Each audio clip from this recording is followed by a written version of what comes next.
Why teaching? Why is that important?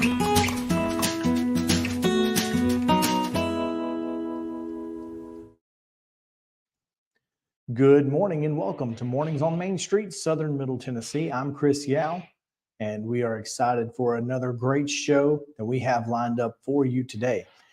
We, of course, have Scott Stewart coming your way with news from Pulaski and Lawrenceburg, as well as their surrounding counties in Giles and Lawrence counties.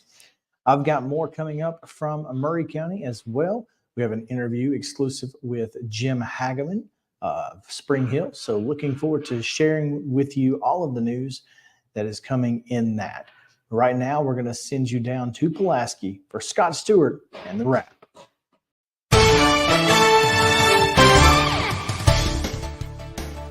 Hey everybody, it's Scott Stewart, and this is the Pulaski Citizen Wrap for this week. In the spot of honor, top and center of this week's front page of the Pulaski Citizen is our amazing citizen spotlight for Tora Beam, who just celebrated her 100th birthday. So join me in wishing Miss Beam a happy birthday.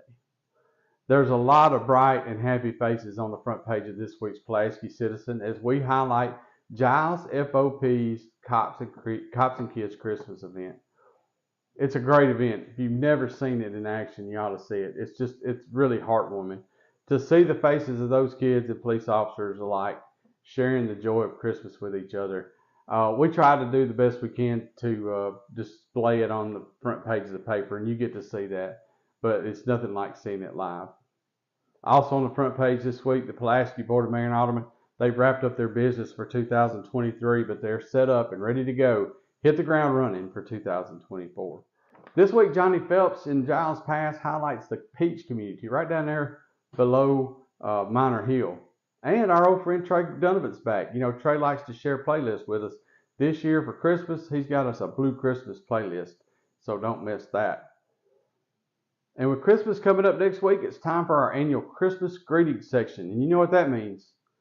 We get to learn more about Christmas from some of our local students. Always fun to get their perspective on Christmas. We get to see our local Christmas parades, and our local businesses wish you all a Merry Christmas. So make sure you pick one up just for the Christmas section this week. Also, of course, every week in the Pulaski Citizen, you get obituaries, backward glances, court docket, property transfers, community briefs, church page, fun and games, and don't miss the back of A section this week. Story and Lee over in Lawrence County is having a big sale. It's their end of year sale they have every year. You got to see that and then run on over there and check out all the great deals at Story and Lee Furniture. All of us here at the Pulaski Citizen want to wish you a very merry and blessed Christmas. I always remember that this is the time of year we celebrate the birth of our Lord and Savior, Jesus Christ. God has come to us, and there's nothing but good news to share. Merry Christmas. Back to you, Chris. Thanks, Scott. Taking a look now at Main Street Maury. We've got several great stories, including a big story on water grants coming to Maury County and Spring Hill and what they are planning to do with that. You can find that on the front page of Main Street Maury. You can also find the Tennessee Department of Transportation has put Spring Hill's Main Street project on the 10-year plan. So that is, of course, very important. And we'll talk with Mayor Hageman about that in just a little bit. Also from Spring Hill, you can find a story on the Spring Hill Commerce Center, which includes a future airport in Spring Hill on the east side of I-65, on the other side of Highway 431. So there is a big project coming, but before the airport, there will be several other entities built. There will be office buildings and much more stuff, but that's also included in the conversation with Mayor Hageman a little bit later. So full details there and in Main Street Maury. The city of Columbia is going to put some renovation money into Fire Station 1. $4.8 million has been approved by the council, and there's a full story by Olivia Adams on the front page of Main Street Maury. And the Zentria manufacturing plant is headed to Mount Pleasant. So there's a full story on that and what they do and what this means for Mount Pleasant. So 5 stories on the front page this week from Main Street Maury. All 3 local municipalities are represented on the front page. We have 11 stories that are all local inside the Main Street Maury news section. Another 7 in sports. We'll let Mo tell you about that a little bit later. So make sure to pick up your copy of Main Street Maury this week. Right now, I'll send you down to Scott again, who's in Lawrenceburg. Hey everybody, it's Scott Stewart with the Lawrence County Advocate Wrap this week. Christmas is just around the corner, and they celebrated in a big way down at St. Joseph this weekend with their annual Christmas parade. See the photos from the event on the front page of this week's Lawrence County Advocate. Qualifying for the March 5th election is closed, and you can find out who qualified to run, who's running for what, right there on the front page of the Lawrence County Advocate. Etheridge police are warning of a scam where someone is out collecting money on behalf of the Etheridge Police Department. This is not valid, and they ask that you call them if you get contacted with this scam. Find out about it on the front page. Also on the front, the Crockett Theater is going to get a much-needed HVAC system thanks to a grant from the State Historical Commission. Inside, things are changing for Ray's Produce.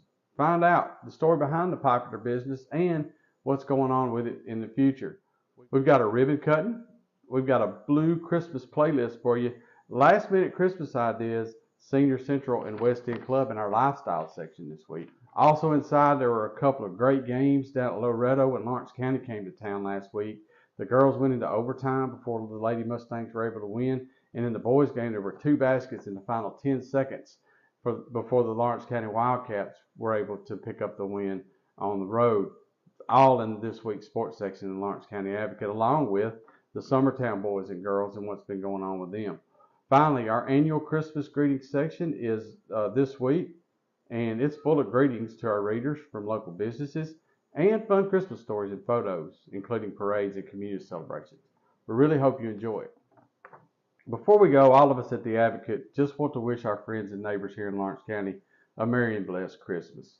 We encourage you to seek out why we celebrate Christmas and receive the ultimate blessing of Jesus Christ.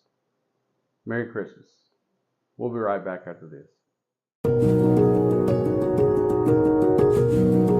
Having a good, confident smile and being able to portray that positivity to others is really helpful. A professional family atmosphere is what we get every time we come here. Our hygienists do a better job at kind of assessing mouths and coming up with plans than most dentists do. They're very kind and they're very aware of other people. I think if there's things that I would want you to leave here with, I want you to feel like you were heard, that we listened to you, and I want you to feel like that your concerns were addressed.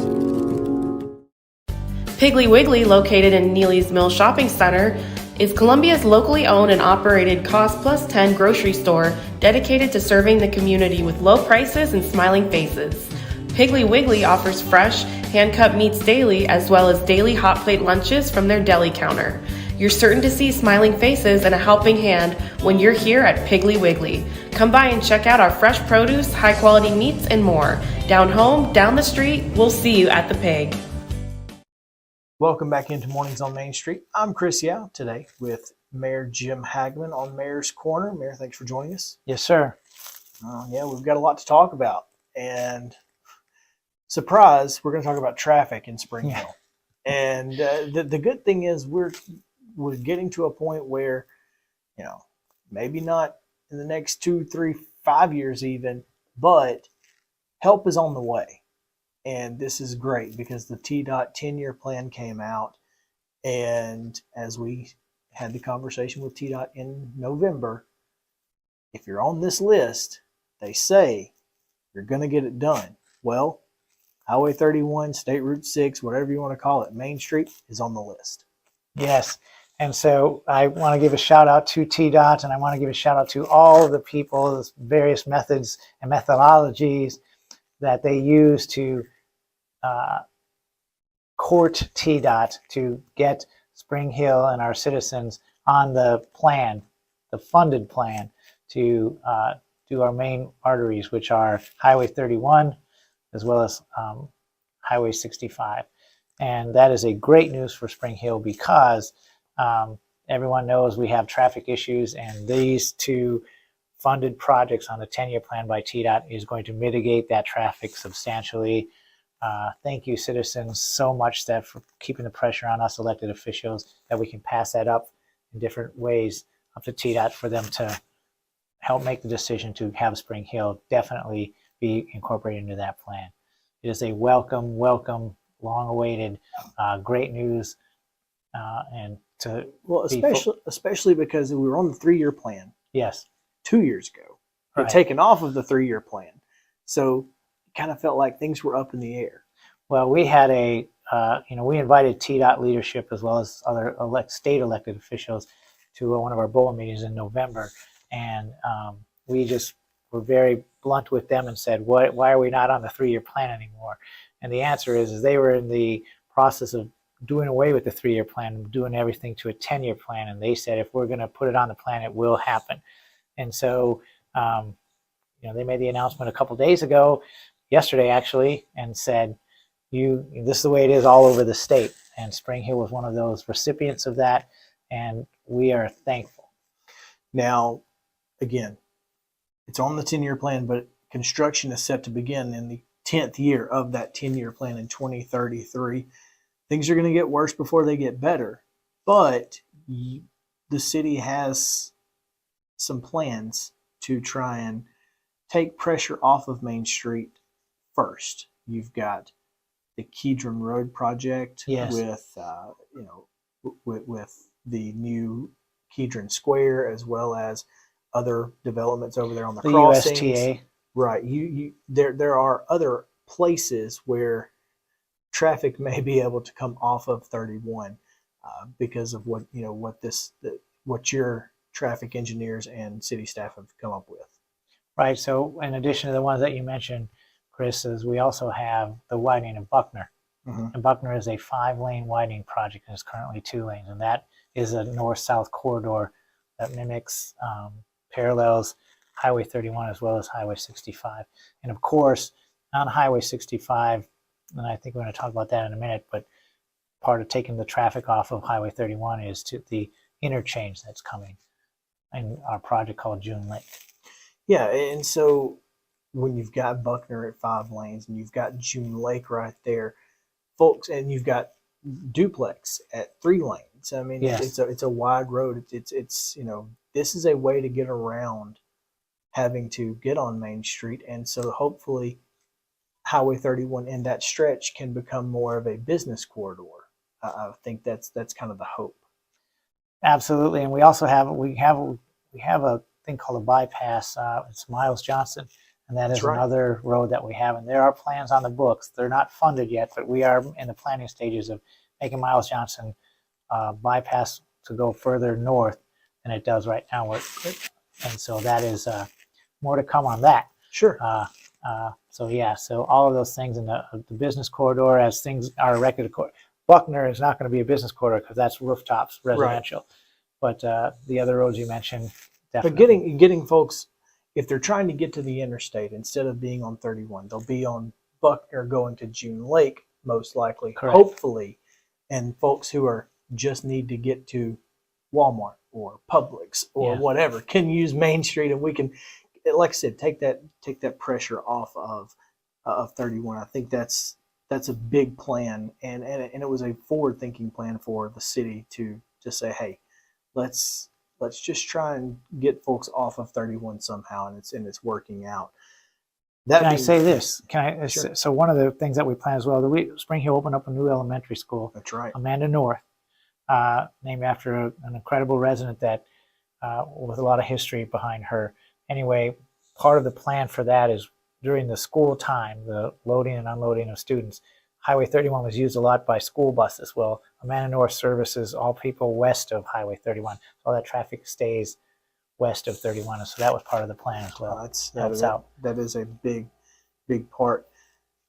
Now, the June Lake interchange, obviously there's been some delays, but things seem to be on track right now for hopefully the spring. That's correct. That's the latest word. That is from TDOT, and late spring. And all the construction that's going on right now, we are told that everything is on track. And so for that opening in late spring. And so that's where our faith is currently. And this is I think the third delay for this. It's, was supposed to be an open back in August, and then later on in the summer, and now next year, 2024. late spring. And so we believe that will be a go. And that's what we have to go on right now because our experts in the field, TDOT, that's what they tell us. And so that's what we believe. One of the reasons for that is because starting this week until late February, early March, they can't pave. Correct. There's a paving window that you can't pave in because it's too cold. Pave being asphalt, not Right. concrete. Right. Yes. Correct. So the asphalt can't be laid until That's right. early spring. Therefore, it's going to take a little bit longer. And so just as a clarification point, It's a chemical thing. It is. It's a chemical thing. But anyway, that's why there Yes. is a reason that there's a bit of a delay. Now, June Lake on the other side of I-65 takes you to 431. Now, in the very near future, thanks to Monday night's BOMA meeting, we learned that Project Suitcase now has a identity and a plan, and that's big news. Is big news. So yeah, Project Suitcase is a thing it's a development that's really exciting and will serve the citizens of Spring Hill for decades into the future and those that are surrounding outside the city limits, because what it's going to bring to our amazing city is some industry that we don't have right now. It's also going to service some people in the aviation world that Spring Hill doesn't have right now, and all of those components. Not just Spring Hill. Williamson County doesn't have. All of Williamson County. I mean, we will have something in Spring Hill that Williamson County doesn't have at all, and it will. We are just excited as this project continues to progress, and there's a lot of support from many levels for the state all the way up to the highest surveyor in the state of Tennessee. Well, for folks who don't understand, the tax increment financing that you guys approved is essentially allowing their taxes to pay off their bonds after they pay debt service to the city, the county, and pay for schools. Yes. So we are collecting taxes. They are paying into some of the bigger pots, but they are also allowed to use those taxes to pay off loans and bonds. But that comes from a major tax expectation on the back end, where we're talking about what I think they said $200 million or something over 20 years. Right. And so the acronym for tax increment financing is a TIF, and that is an incentive basically that is a win for the city as well as it's a partnership. Sure. A win for the developers. And like you were saying, Chris, that all those things do occur during that kind of financing.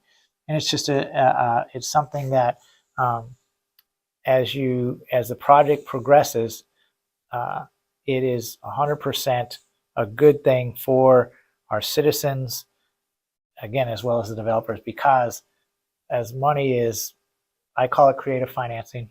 It is. And these are partnerships that happen between the developers and the private and the public sector. So this whole project is, I consider it a private-public partnership. And it's not a win. And if it is not a win for the citizens, I would not be on board with it. But part of what happens for this to happen, we have created what we call an IDB, Industrial Development Board. And their mission is to make sure that the financing, if this is a good thing for the city, If the numbers work. If the numbers work. And the numbers only work, as far as I'm concerned, if the citizens win. And all the numbers were crunched, and this is the best practice at this time. No doubt. Well, we appreciate you taking time with us here on Mornings on Main Street, and we'll be back with more right after this. Thank you.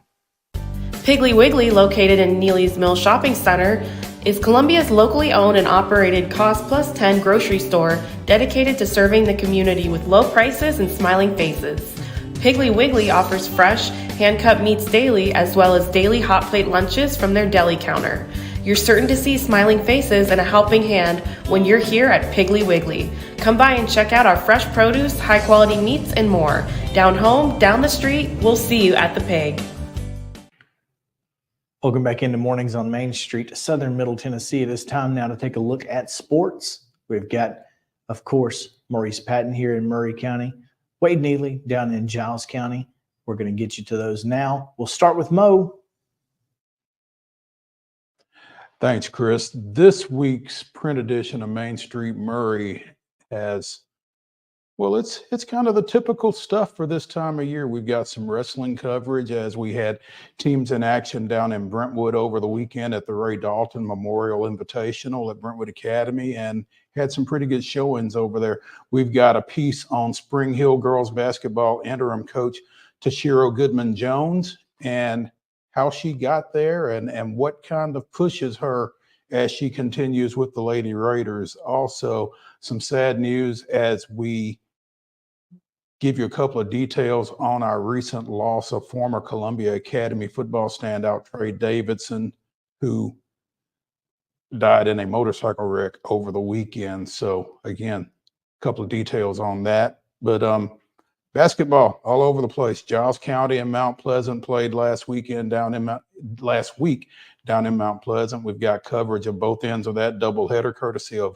Wade Neely and the Pulaski Citizen. We've also got our box scores, as we do every week, box scores from all of the games that we didn't get to last week. We've got local leaders in scoring and in three-pointers, so we will have that every week. So be sure and check back over the basketball season for that in the print edition. Couple of local softball standouts signed scholarships with Columbia State. We've got something on them, as well as Zion Christian getting another set of state championship rings for their softball players there. So again, that's all in the print edition of this week's Main Street Maury. Check also for coverage of our high school landscape on mainstreetsports.com. Thanks, Mo. All right, Wade Neely has your report from Giles County. Let's send it to you now. What's up, folks? Wade Neely here, sports editor of the Pulaski Citizen, and we have got another jam-packed sports edition. Basketball season is off, and it is running, and Giles County, Richland, and UT Southern are all featured in this week's edition. Feature story this week, the Giles County boys basketball team has pushed its winning streak to 7 games, 8 by the time, potentially even 9 by the time that you are watching this, as Giles County got nice wins last week. We began the week with a Tuesday victory versus Fayetteville, and then Giles County followed up with an absolute nail-biter, 52-51 on the road last Thursday at Mount Pleasant. That game was an electric one as Mount Pleasant threw everything they had at Giles County. The Bobcats were playing without the services of senior standout forward Jason Coffey, who was sick. And at the end, Giles County freshman guard Kason Howard is the one who makes the big plays down the stretch for GCHS, scoring 11 of his 18 in the fourth quarter. That is our feature story this week. Other feature story, also co-headlining this week's edition, the Giles County Lady Bobcats picked up their first win of the season on that same night versus Mount Pleasant. Good end-to-end victory for the ladies as they eventually cruise to a double-digit plus victory. Nearly got up to 30 points at one point in the second half. Giles County knocking off Mount Pleasant.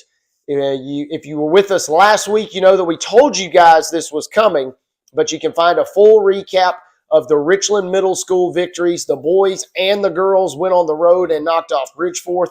We broadcast those games last Monday night. It feels like it was forever ago, but we weren't able to squeeze that in print last week. We do have some great photos, courtesy of our friend, salute to Becky Russell for helping us out with our Richland photography at times this season.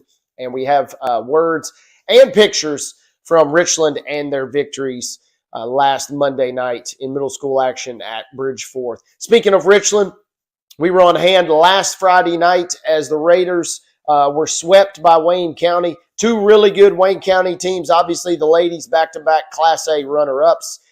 They got the nice win as Richland led by 9 in the second quarter, led by 6 at halftime, but Wayne County eventually pulls away for the win. Kind of a bittersweet night for Richland junior forward Shelby Higgins as she hit a third-quarter three-pointer that pushed her to 1,000 career points. She was recognized in a tribute post-game And so we hope to run some photos of that in next week's edition. But the boys also fell. Wayne County's got a really good boys team, and the Richland Raiders did not come out and play their best game on Friday. So they unfortunately fell at home. Also, as always, we have words from our good friend Larry Woody, but a special shout out this week to the UT Southern men's basketball team. The Firehawks are absolutely rolling these days, and the Firehawks got a really nice home win. They're receiving votes in the NAIA Top 25, and they knocked off a team in similar capacity as they defeated Life University out of Marietta, Georgia. That game was played in the CAC here in Pulaski, and UT Southern got the nice win. Darian Hudson had a really strong performance. If you have not seen the senior guard, Darian Hudson for UT Southern, he is going to go down. He's already the program's all-time leading point scorer. He leads in assists, but he's going to go down as one of the great legends, I should say, or could say, in Giles County history. If you've not seen him, you're running out of chances to do so. UTS is a phenomenal program, and so we feature content on them. And also, as always, you can turn in your Fearless Forecasters picks. We're down to the nitty-gritty. We're down to the final week. It's bowl season, and you have a chance to submit your picks. And if you pick perfect this week, you win $800. So make sure you check it out. We have a jam-packed edition in print this week, but as always, if you missed any bit of that, you can find us online at PulaskiCitizen.com. I'm your sports editor here at the Pulaski Citizen, Wade Neely, saying so long. Thanks, fellas. When we come back, we've got weather and more on Mornings on Main Street, Southern Middle Tennessee. We'll be right back.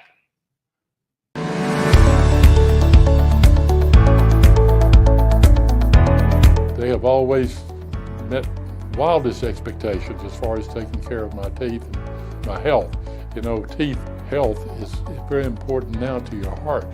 And I told him one day, I said, I'd love to have nice teeth and nice hair. And he said, well, I can take care of the teeth, but I can't take care of the hair. And I said, you can make my teeth? He said, yeah. I said, well, let's go for it. And he did. And I have been tremendously pleased. Dr. Hart, if you need him at night, he's here. This staff here will take care of you 24/7. You don't have to worry about, I can't get a hold of my dentist, my tooth's hurting. No, they will be here for you. And if I could get Dr. Hart to take that same artistry that he has and grow hair, then he would be double rich.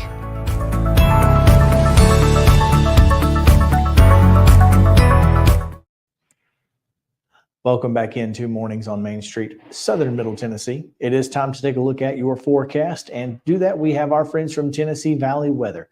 So we'll send you down there now to take a look at today's forecast as well as your 7-day look. From the Tennessee Valley Weather Channel, this is your weather on Main Street.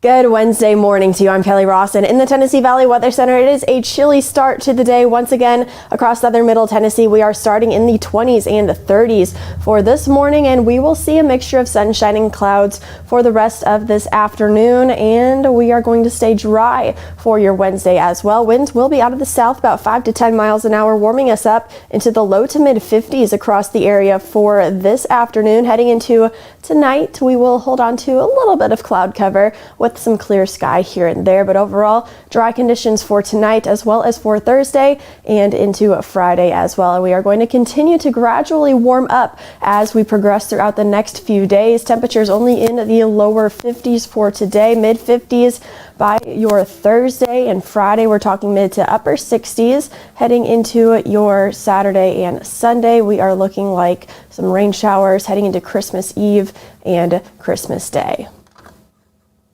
And that's going to do it for this edition of Mornings on Main Street, Southern Middle Tennessee. Thank you guys so much for hanging out with us. Of course, we once again invite you down to Southern Middle Tennessee. It is Christmas time, and the last minute Christmas shopping can be done at many of our beautiful shops here in Columbia, Pulaski, Lawrenceburg, and surrounding communities. We'd love to see you. Come on down to Southern Middle Tennessee. Until next week, we'll see you then.